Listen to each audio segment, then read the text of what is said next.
प्रदूषण वर्तमान समय में प्राकृतिक विपदा मनुष्य द्वारा निर्मित है। मनुष्य स्वयं प्रकृति के संतुलन को बिगाड़ने पर आमादा है। उससे मौसम में असामान्य बदलाव देखा जा सकता है। यह स्थिति केवल भारत में ही नहीं बल्कि संपूर्ण विश्व में है। धरती पर जीवन प्रकृति संतुलन से ही संभव है। पहले प्रकृति के विभिन्न तत्वों में संतुलन था। धरती वनस्पतियों से पूरी तरह ढक न जाए, इसलिए घास खाने वाले जानवर पर्याप्त संख्या में थे। इन जानवरों की संख्या बढ़ न जाए, इसलिए हिंसक जानवरों की संख्या भी अधिक थी। इन तीनों का अनुपात संतुलित और नियंत्रित बना रहता था, जिससे पर्यावरण स्वच्छ और जीवन अनुकूल बना रहता था। परंतु मनुष्य ने अवांछित कार्यों से प्रकृति का संतुलन बिगाड़ दिया है। आधुनिक युग में आविष्कारों के कारण बड़े पैमाने पर उद्योग धंधे पनपे हैं। जनसंख्या का विस्फोट भी हुआ है। इस बढ़ती हुई आबादी को खिलाने के लिए उसी मात्रा में अन्न, सब्जी, फल आदि चाहिए। रहने के लिए घर चाहिए, पहनने के लिए कपड़ा चाहिए और उसकी अन्य आवश्यकताओं की पूर्ति के लिए विविध प्रकार की सामग्री चाहिए। इसलिए जंगलों को बड़े पैमाने पर काटा गया। इतना ही नहीं, सिंचाई और बिजली पैदा करने के लिए बड़े बड़े बांध बनाए गए, जिनके कारण जंगल जलमग्न हो गए। बढ़ती हुई आबादी को खिलाने के लिए खेतों को उर्वरक और पौधे को कीटाणु हानि नहीं पहुंचाए, इसलिए कीटनाशी दवाइयां चाहिए। उर्वरकों और कीटनाशी दवाइयों के कारण मिट्टी दूषित हो गई। बढ़ती हुई आबादी भी कम गंदगी नहीं फैलाती। बड़े बड़े नगर बस गए। मल निकासी के लिए बड़ी बड़ी नालियां निकाली गईं, जो अंततः नदियों में ही गिरती हैं। कूड़े, कचरे और अन्य प्रकार की गंदगी फैल गई, उसे भी नदियों तथा जलाशयों में ही शरण मिलती है। इस प्रकार हवा और जल प्रदूषित हो गए। बड़े बड़े कल कारखाने बेशुमार धुआं उगलते हैं, उनके कारण वायु प्रदूषण बढ़ गया। कारखानों में लगातार कचरा निकल रहा है, जो प्रायः जलाशयों एवं नदियों में प्रवाहित कर दिया जाता है। कहीं कहीं खुली भूमि में भी कचरा डाला जाता है। इस कचरे में बहुत तरह के जहरीले रसायन होते हैं, जो हवा, पानी और भूमि को दूषित करते हैं।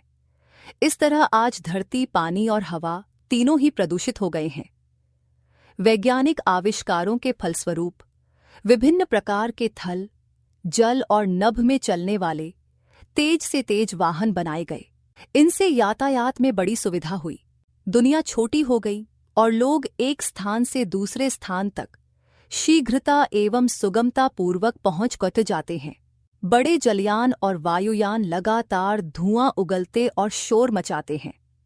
छठे दशक में अंतरिक्षयान भी बना लिया। अनेक प्रकार के रॉकेट व उपग्रह अंतरिक्ष में छोड़े जा रहे हैं। फलतः ये वायुमंडल की परतों क्षोभ मंडल, समताप मंडल, ओजोन मंडल और बरहिमंडल को प्रभावित करने लगे। ओजोन मोटी परत है, जो सूर्य की पराबैंगनी किरणों के कुप्रभाव से जीवों और वनस्पतियों की रक्षा करती है।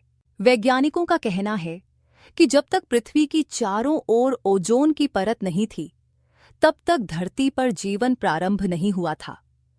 औद्योगिक विकास ने जहां हमें अनेक प्रकार की सुख सुविधाओं की भौतिक चीजें उपलब्ध कराई हैं, वहां वायुमंडल में फ्लोरोकार्बन नामक गैस की मात्रा बढ़ा दी है। इसके कुप्रभाव से ओजोन की मात्रा में कमी हो जाएगी। यदि ओजोन गैस की परत पतली हो गई, तो फिर सूर्य से आ रही पराबैंगनी किरणों से हमारा बचाव कैसे होगा? आधुनिक युग में मुख्य रूप से चारों प्रकार के प्रदूषण फैल रहे हैं और भविष्य में इसका कुप्रभाव कितना फैलेगा, यह बताना मुश्किल है। हम जानते हैं कि प्रायः सभी जीवधारियों के लिए प्राणवायु, ऑक्सीजन आवश्यक है। यदि वायुमंडल दूषित हो जाएगा, तो प्राणी मात्रा के जीवन को बहुत बड़ा खतरा उत्पन्न हो जाएगा। हवा के बाद हमारी दूसरी आवश्यकता है पानी। पानी भी अब शुद्ध नहीं मिलता, जबकि सभी जीव जंतु और पेड़ पौधों को शुद्ध पानी ही चाहिए। हम जानते हैं कि नदी में यदि एक स्थान का जल दूषित हो जाता है, तो पूरी नदी का पानी ही दूषित हो जाता है। मौसम में बदलाव और भीषण बीमारियों के फैलने से वैज्ञानिकों ने चिंतित होकर खोज की तो उन्हें प्रदूषण ही उसका एकमात्र कारण ज्ञात हुआ। अब प्रयास किए जा रहे हैं कि अधिकाधिक पेड़ लगाकर धरती को हरा भरा किया जाए।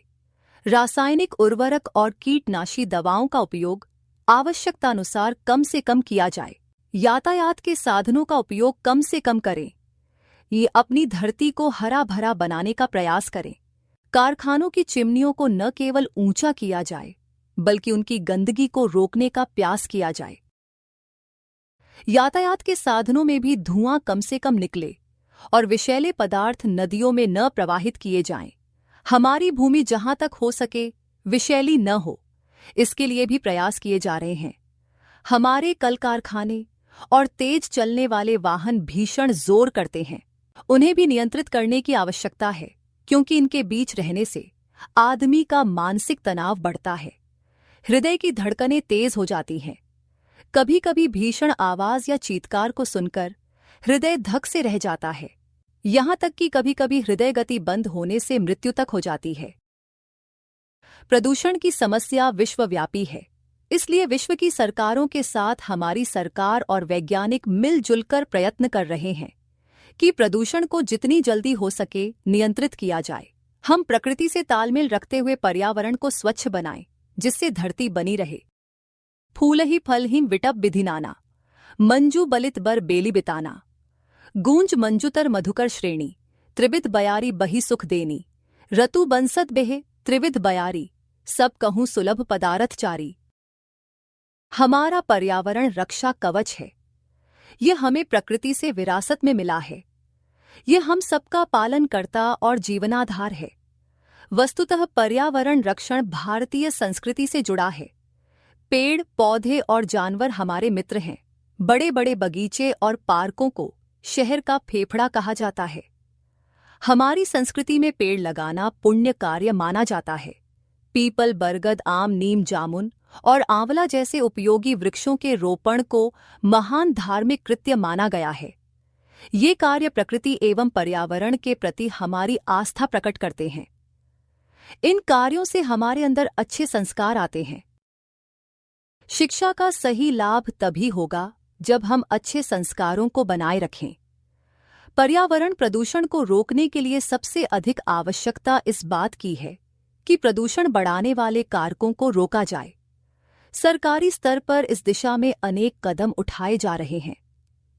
इसके अतिरिक्त पर्यावरण प्रदूषण को रोकने में हम स्वयं भी सहयोग दे सकते हैं।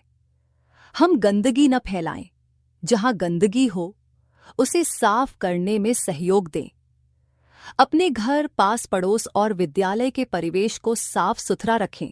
जहां तहां कूड़ा, कचरा आदि न फेंकें। वृक्षों की टहनियों को न तोड़ें। साथ ही अधिक से अधिक वृक्ष लगाएं। वस्तुतः पर्यावरण रक्षण तो भारतीय संस्कृति से जुड़ा हुआ है।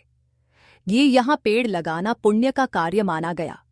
बरगद, आम, नीम, जामुन, आंवला जैसे उपयोगी वृक्षों के रोपण को धार्मिक कार्य माना गया है। आज भी पानी के स्रोतों, देवालयों, मार्गों के निकट पेड़ लगाने और लगे पेड़ों को न काटने की प्रथा है। पेयजल स्रोतों के निकट मलमूत्र त्याग पाप कर्म माना गया है। इन संस्कारों को बनाए रखने पर हम स्वभावतः पर्यावरण संरक्षण के उत्तरदायित्व का निर्वाह करेंगे। हरचरण लाल शास्त्री।